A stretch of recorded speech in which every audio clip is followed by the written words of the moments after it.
It's sometimes easy to get stuck in a rut energetically, emotionally, in situations and in life. So, letting the mind think with our guts. And that's where we need to be. We can sit here and we can analyze everything. Of course, some of that is totally helpful, but then pass it through. How does it feel? How to have the courage in those moments to change.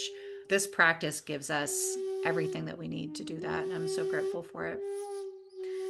Welcome, friends, to the Reiki Women Podcast, an exploration into the profound depths of the system of Reiki from a Japanese spiritual perspective and how that relates to our modern lives. We are keeping it real to Reiki's origins, challenging the New Age stereotype that things like crystals, chakras, and angels are authentic aspects of the system.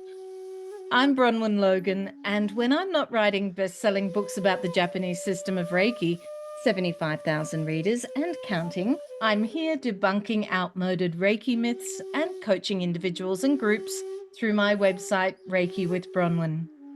And I'm Michaela Daystar, lead teacher and weaver of Heartscapes Reiki, connecting the dots between Reiki and environmental and social justice, because our individual healing cannot be extracted from healing relationship with the collective and with the land. And I'm Carrie from the Reiki Healing Society, here to help you transform your Reiki practice into a thriving, prosperous business. Because while passion fuels your purpose, it's time to make it sustainable, authentic, and beautifully you. We're three women diving into the heart of Japanese Reiki. We're building a community that centers women's voices and inspires well-being. We're not just for women, we're for everybody. Come join the conversation. Hello and welcome. It's Bronwen here, and I've got Michaela and Carrie with me. And today we wanted to have a chat about changing things in your life and how that might work energetically for you. Do you have things in your life where perhaps you're heading down the wrong path or you're doing something that isn't really working for you? How do you make those changes and shifts in your life? Especially if you notice that something is a bit of a bad habit, or you're doing something that isn't working and you need to do it differently. How do you make those changes? Obviously, I'm talking about how do we make those changes using the system of Reiki. To begin with, I'm going to ask Carrie because she's got a few things happening, going on, and some ideas about this. I'd love to hear, Carrie. This topic feels really relevant because it's sometimes easy to get stuck in a rut energetically, emotionally, in situations and in life. An example, if you're a therapist and you've been doing this for 20 years and you get a new client in and they're like, walk me through my anxiety, or, and it's just like, the attitude from the therapist is like, I have seen this a million times. And it's just, there's no nuance, no excitement. We can. Whether it be parenting, a relationship, sometimes we get stuck in these old patterns. And maybe it comes with a lot of time and investment in a specific situation, having a long-standing job. I'm noticing it. It's 15 years as a Reiki practitioner, and there's things that I absolutely love and adore about this practice, and there's things that are a drag, things that wear me down. I've been trying to figure out how, when we have lost some of the spark for what we love, whether it be a person in our life, a relationship, a job, how do we change out of bad habits and connect with the things that we love and enjoy?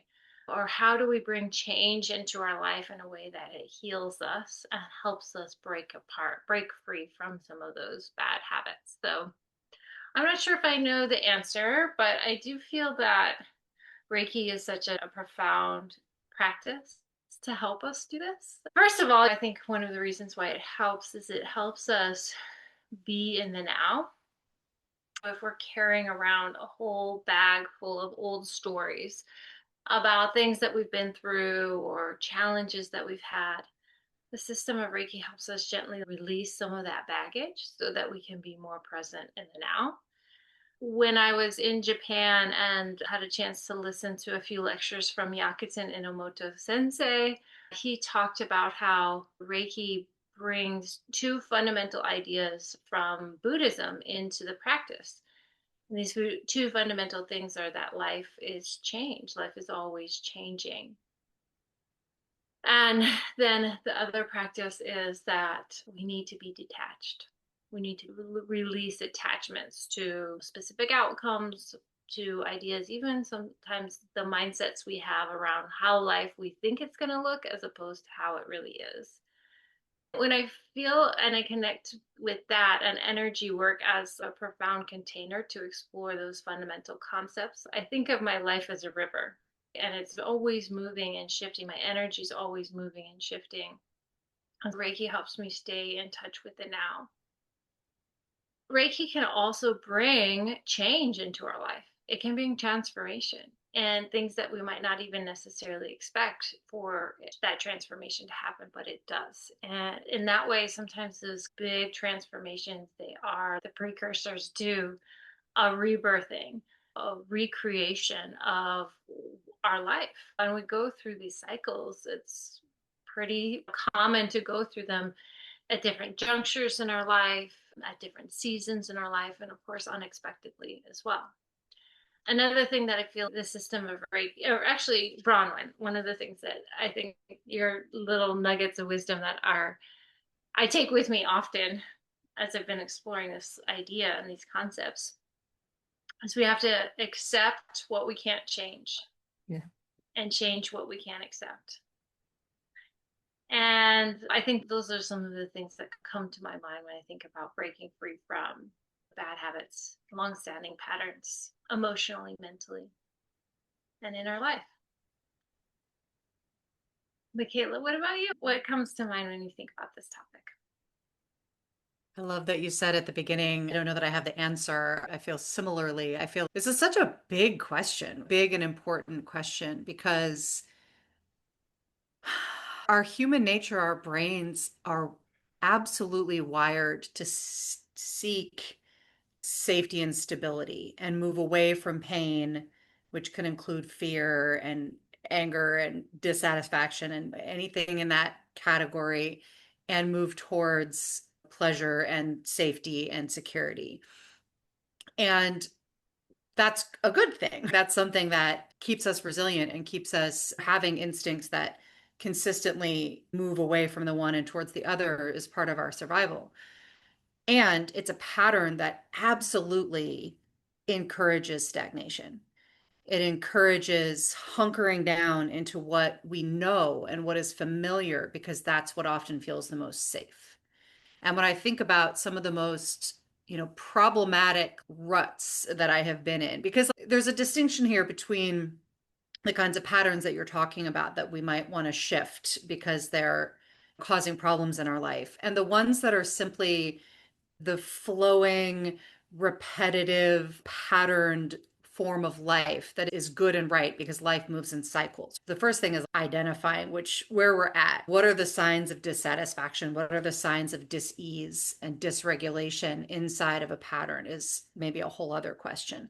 Focusing on those patterns that are no longer serving us in one way or the other. Maybe they did. You mentioned things around work. I definitely got into that place with my former job at a university where it was giving me a lot of life and a lot of stimulation and a lot of what I needed for many years. And then at a certain point, it got into this rut where I was dissatisfied and ultimately left. But when I am honest about the source of that rut and that dissatisfaction, it was more to do with my own settling in and constricting, allowing myself to get squeezed and stuck inside of a repetitive way of doing things that didn't allow for creativity and expansion, ultimately made me less effective at my job.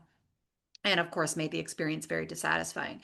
As we have this survival skill that's wired into our brain that can create the conditions for these deep dissatisfactions in our life. And at times, that can include staying inside of what's familiar.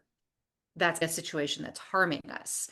I stayed in a dysfunctional, in some ways, abusive marriage for much, much longer than I should have because it was what was familiar. It was what was comfortable in a lot of ways. The thought of uprooting my whole life and changing everything about it, or most things about it, pretty much everything about it, making everything new to get out of that very painful situation for many years felt impossible.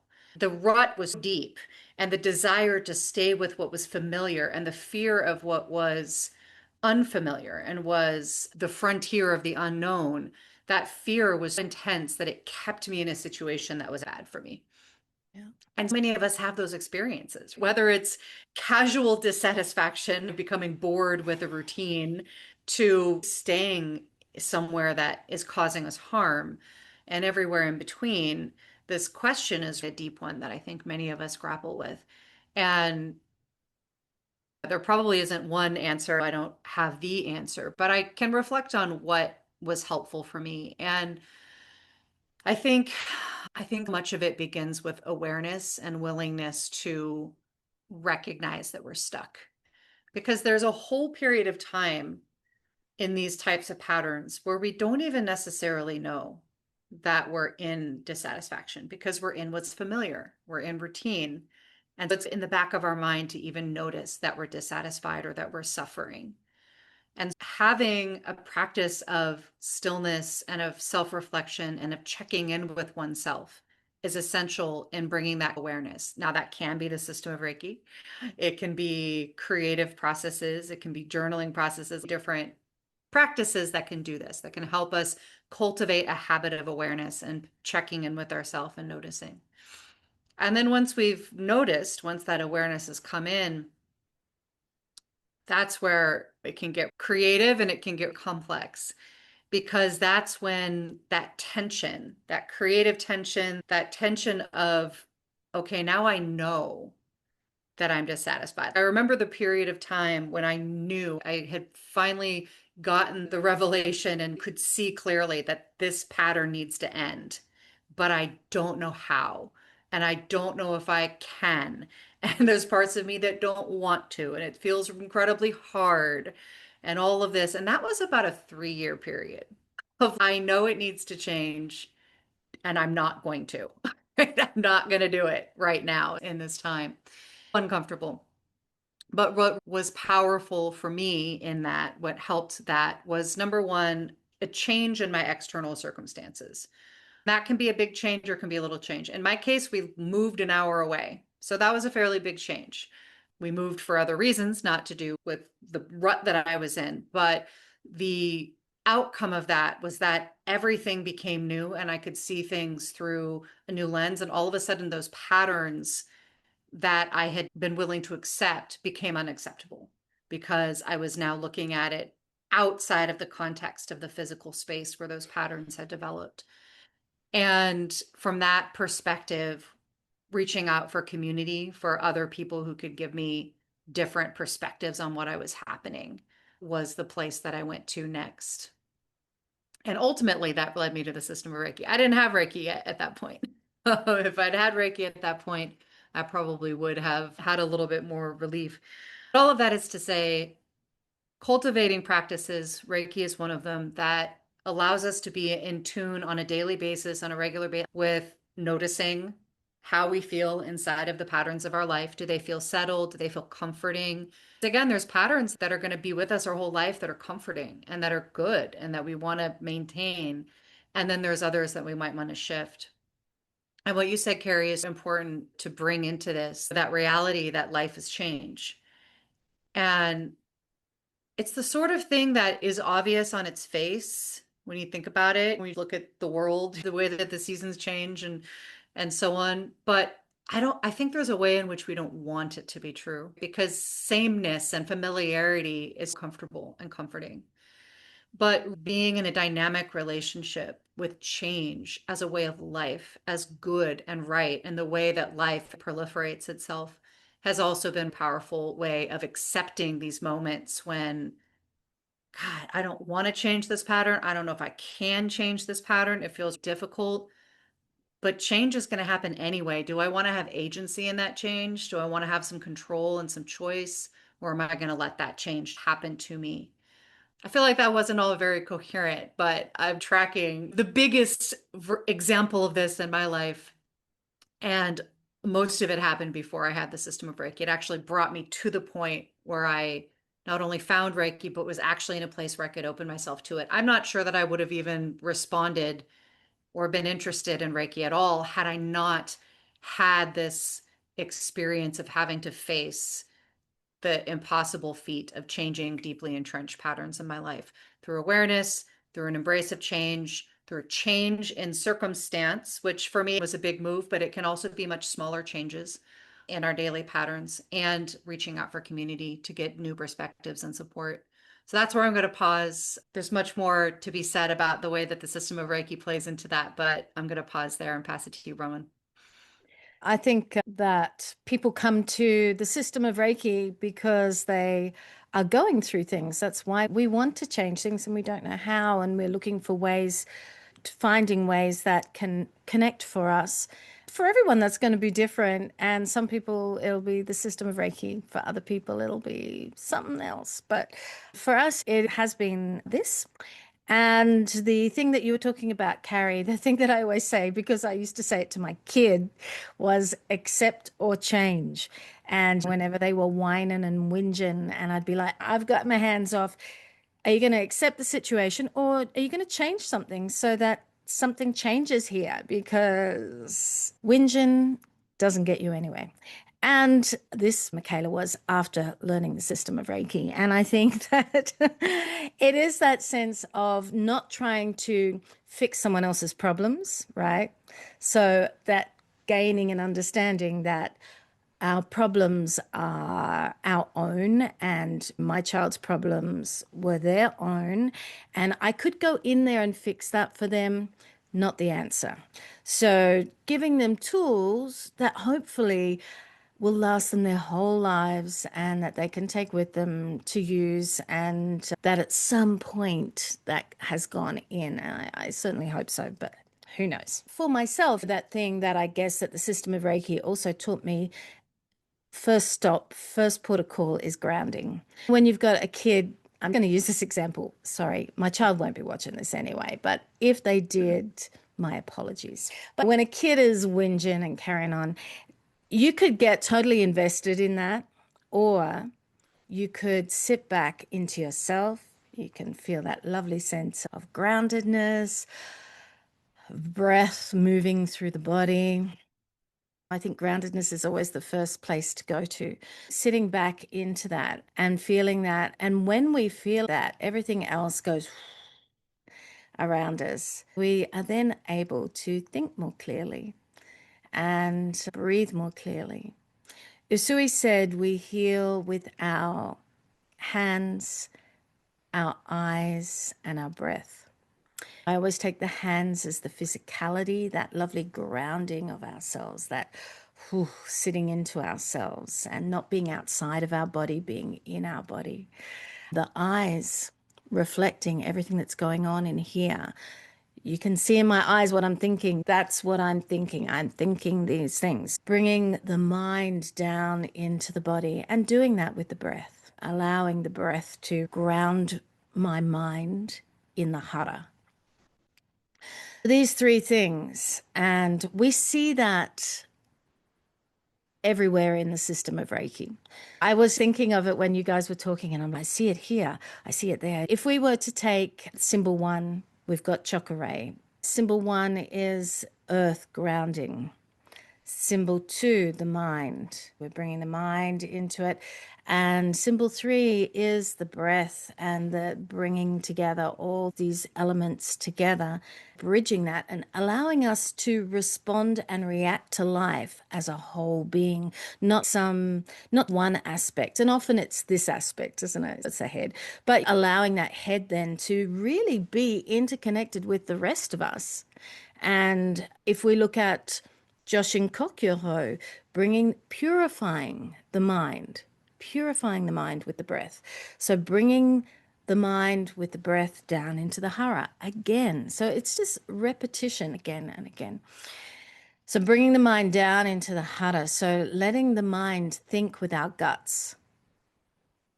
And that's where we need to be. We can sit here and we can analyze everything. Of course, some of that is totally helpful. But then pass it through. How does it feel? And these are very practical things. And you guys were talking about marriage. Well, I totally fucked that one up, but that it's okay. I stayed like probably 25 years too long in a relationship, but hey, that's all good.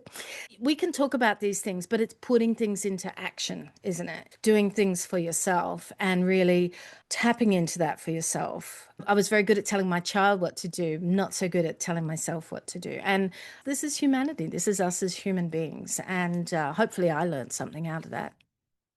I was looking at all the different aspects of where I see this in the system of Reiki.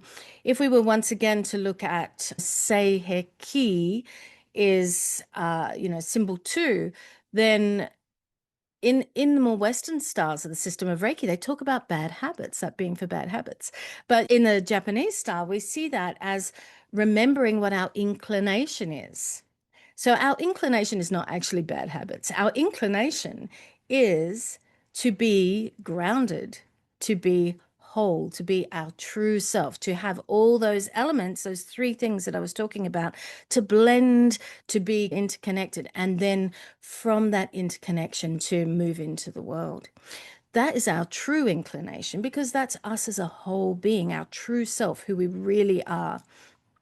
And that then helps us with our bad habits. So it's like taking that, just that, going beyond the concept of bad habits and finding out what it is that actually supports us in moving through these bad habits. And that is this inclination to know ourselves. Or then symbol 3, Honshaze Shonen. What is that? That is about being in our right mind. And our right mind is, once again, when we're totally connected, when we're not just ahead, it's not just about this, it's about purifying the mind with the breath in the hara, taking that down, being grounded, thinking from the hara. There's probably a lot more in that, but that's some of the ways that we work with this. And it sits at the foundation of the practice that we have all these tools there that we can use. There's a practice called Nentatsuho you could use. They all come down to the same idea that we're working with these three things of body, mind, breath, the wholeness of ourselves, and moving back into feeling interconnected and feeling ourselves. Because we get outside of ourselves, don't we? And we sort of are living out there, but trying to come back in here and be in here and find out what that is and what does that feel like. And it feels good. How about you, Carrie? No, I love all of this. Thank you, Michaela, for sharing your experience and that vulnerability, confronting things that aren't working and the process of that. First, we want to duck and run. We want to deny. We want to run away from the change that happens, and it slowly wears you down. Bronwen, I'm grateful for the references to the system of Reiki, because I feel in particular that Seiheki symbol and mantra is powerful, our natural inclination. And when we layer in these words, Seiheki too, is when we're disconnected from that. I think that's where some of the translation of bad habit comes from, is a kink in our natural inclination of who we are. Maybe we're going against the grain of who we are. And I just say too that we're such different people. We need different things. And maybe for one person, it's to be grounded and feel that sense of stability. Maybe for another person, it's to be free spirited and to, change and, or move, or, that's what's in my mind right now too, is how do we cultivate that sense of newness and rebirth in our life. And when you go through a big cycle of change I've been in for the last, I think it's been coming on for a year or 2 years. Certainly in the last year, as I've been going through a divorce, it's, it's surprising how much change can reshape and reinvigorate oneself. The little things we don't take advantage, or we don't take for granted as much. Yeah, it's also super comforting to find those things that haven't changed, that are, oh, that's who I am, and I get to be more of that. I get to anchor even more into that as my container, is my foundation of who I am, how I choose to react and show up to a circumstance, rather than, the challenge of being in a relationship and having different ways of reacting and approaching different situations. And sometimes that's a harmonious thing, sometimes that's not. In my experience with Seiheki, that symbol is so soothing, and the energy of it is so harmonizing, relaxing, nurturing. But then it also has this edge. It's this badass, like no more make or break. It breaks chains. It breaks through bad habits. A final concluding thought, I'm really recognizing too, that there's certain things that won't change. They're going to be there. For me, it feels when I clean my whole house and then I turn around and it's giant nightmare again because my kid tornadoed through it. I'm there 6 and 7 right now, and so that's all part of the process. And maybe it would always be that way. I don't know, having them in my house, but maybe that's not going to change, but I can embrace the way I feel about that, and not get frustrated about it, not lose my total, I go bananas about it, but to have this sense of humor with it too. And especially with my kids, my daughter lost both of her two front teeth. And there's something intense about that I've been feeling, like, of just, like this cycle she has been on. Those were some of the first teeth that she formed and have, helped her grow into the being that she is now. And there's this transformation that's happening for her too. And I can feel it and sense it. And that's change too, right? When change knocks on our door and we're like, oh. But it helps us keep the even the familiar too. We have maybe a greater sense of appreciation and gratitude for it. Any thoughts, final thoughts from you, Michaela? I love this. This feels like a tender conversation. I'm appreciating it. I am banking the mind thinking through the gut. Bronwen, that was amazing. I'm banking that as a description of Joshin Kokyo, training our mind to think through our gut. Love it the most. And I love that you brought in Seiheki and this, as you say, this badass, sweet ally that we have in the system of Reiki that points our attention towards our inclination to remember our nature, our original nature. And I love that you the and things that within our original nature are the things that while they might change form, they will express themselves differently, they'll evolve, they'll mature as we do. There will be change in that way, but there is a grounding nature to those things. And as you were talking about that, Carrie, what came up immediately is gardening for me. Gardening is in my original nature. Being in, kind of domestic tending of nature is part of my original nature. And it's changed and evolved. It looks different. It's expressed itself differently. It's calmed down at times. It's gotten really intense at times. But it is one of those places of grounding for me. And when I work with Seiheki, they feel related to me in my practice. My practice of gardening and my practice with Seiheki feel really related. When I think also of the precepts and bringing that teacher in, much of staying in these bad habits, as I was saying, it is a fear of change, a fear of the unknown, preferring the misery that we're in to the unknown is such a tragic aspect of our survival mechanism that we have inside of ourselves. And of course, working with fear through the precepts, through the practices is a really powerful and important part of this conversation. And then coming to the fourth precept of being true to our way and our being and setting that alongside Seiheki, that we have this inclination. It is natural for us to remember that original nature. It's almost like Seiheki is pointing us right to the fourth precept. We are inclined to remember our original nature. And then let's be true to it.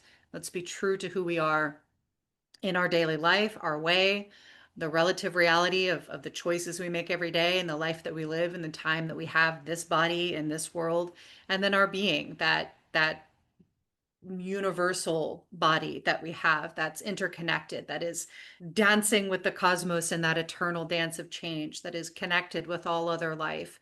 can be detached, as you were saying, Carrie, from those attachments that keep us stuck in these patterns.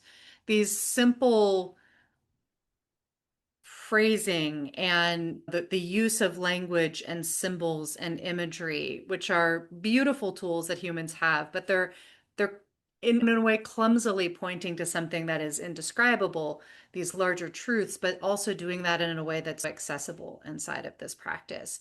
And so that's one of the reasons that I really love practicing from the Japanese origins of this system, because it gives us this roadmap. It gives us these breadcrumbs to follow that lead us deeper and deeper into the truth of life. And when I was thinking back to that time, I was giggling, Bronwen, when you were talking about working with your kiddo and the tension with teenagers and all of the accept it or change or do something about it. I flashed on a situation with my teen when I was first starting to really change my habits. I was really I had found practices that were starting to help change my habits. And this moment where she's raging and we're fighting, and I paused and I'm, you need to give me a minute. And I started breathing and started doing tapping, EFT tapping on meridian points. And as I was remembering that, why wasn't I doing Reiki in that moment? And I was like, because I didn't know this, because I had Reiki at that point. I didn't know this form of Reiki. For me at that time, Reiki was hands-on healing for somebody else. It was Right. bringing somebody else in, doing hands-on healing for them. It wasn't this deep, nourishing practice that gives me these breadcrumbs, these puzzles, these riddles, these beautiful poetic language, these symbols, these practices that are about shifting my insides so that I can shift my outsides. And I'm so grateful that I found my way here through you. I'm always going to say it, Bronwen. The Japanese art of Reiki was my entry Mm. point into, really changing my life, because I was ready to give Reiki up because doing hands-on healing for people was not satisfying. It wasn't enough. Right. Little did I know at that time it wasn't all that there was. Thank goodness I discovered that there was, because it's a delicious way to deal with this persistent human dilemma of how to stay safe and comfortable within routine and within patterns and within a sense of stability and safety, because we can know what to expect from those patterns, but also be in that dynamic dance of life and to change patterns when they need to, and to grow and mature and shift even those patterns that we love, even those patterns that we don't want to leave, but there's something in us that's telling us it's time to change. How to have the courage in those moments to change. This practice gives us everything that we need to do that, and I'm grateful for it. And that's my Yeah. final word. I was using the word whole, but also the word is balance, this balancing out of things. And when we balance things out, I think that when we're in situations that aren't great for us, then we are out of balance. Even though they're external things, possibly from us, we're still out of balance being in that space. I think that's why when we get divorced or whatever it is, that there is that sense of, oh, I'm myself again. I hear that often from people. And I think it's like we allow ourselves to get pushed. We're allowing it to happen, but we allow ourselves to get pushed out of how it all fits together for us as a human. And coming back into that, that is probably a great thing for us all to check in on with ourselves, is how balanced do we feel when we are with others in situations, and looking at ourselves, how do we keep that strength inside of ourselves? You spoke of being free spirited. I feel, Carrie, free spirited is a natural result of having that balance, of feeling that balance. And when you feel that balance, it's a joyful, and you can shift and move in any direction and from that space of balance. Talking about change, I have a very sick cat at the moment, and thinking about, this is totally off topic, but it made me really sad. Oh my God, when you were talking about change, Michaela, and I was thinking about my cat, and he's dying, and that accept or change thing sits in that space too. And it sits in that for the cat too, for him, that he has to accept his situation and let go, I think. And that it's such a profound way of thinking about existence. And also for me, I need to accept it, and I need to accept the change. But yeah, just what shifts can happen in our lives. They can be from life to death, can be enormous. So I'm going to leave it on that note. And I wish everyone luck with the shifts and changes in their life and finding that balance.